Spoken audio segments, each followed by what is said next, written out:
আসসালামু আলাইকুম স্যার। আমার প্রশ্ন হচ্ছে, অনেকে মনে করেন যে সৌদি, পাকিস্তান, বাংলাদেশ, তুর্কিস্তান এবং বিভিন্ন দেশ এইগুলোকে মুসলিম দেশ দাবি করে, কিন্তু আমি দেখতে পাচ্ছি এইগুলো নামে মুসলিম কাজের বেলায় এরা ফাঁকি দেয়। কেন এরা এমন করে?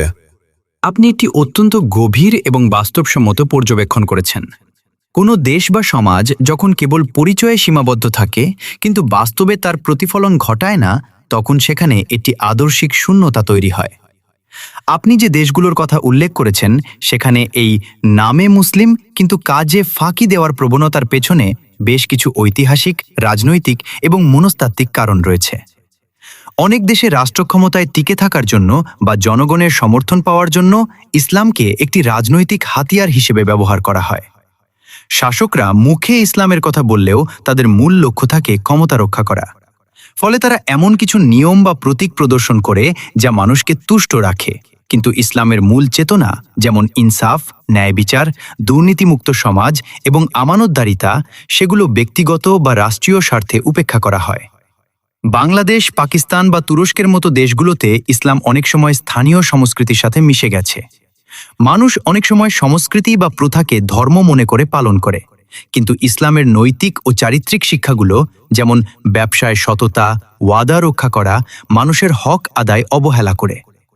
এর ফলে একটি সাংস্কৃতিক মুসলমান সমাজ তৈরি হয়, যারা আচার অনুষ্ঠানে আগ্রহী কিন্তু আদর্শিক প্রতিফলনে পিছিয়ে।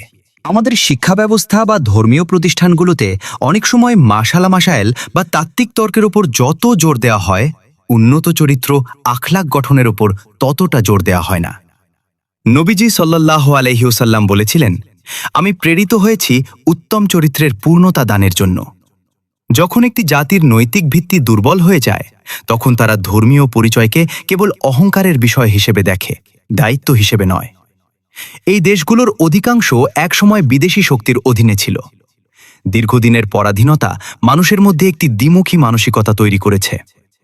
একদিকে তারা নিজেদের ধর্মীয় পরিচয় ধরে রাখতে চায়, অন্যদিকে তাদের রাষ্ট্রীয় কাঠামো, আইন এবং বিচার ব্যবস্থা এখনও সেই ঔপনিবেশিক আমলের ছাঁচে গড়া। এই বৈপরীত্যের কারণে নাম এবং কাজের মধ্যে একটি বড় ব্যবধান থেকে যায়।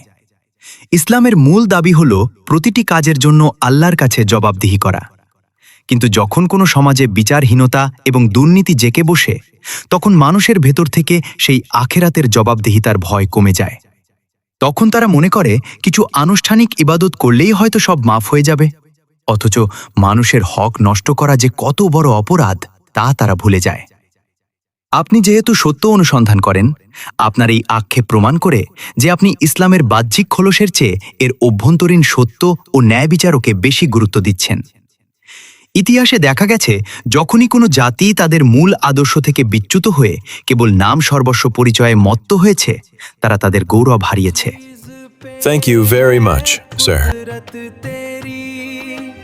ज़मीन व आसमां में शान तेरी, रहमत भी तेरी, मग़फ़िरत भी तेरी। सुब्हानल्लाह या अल्लाह, ला इलाहा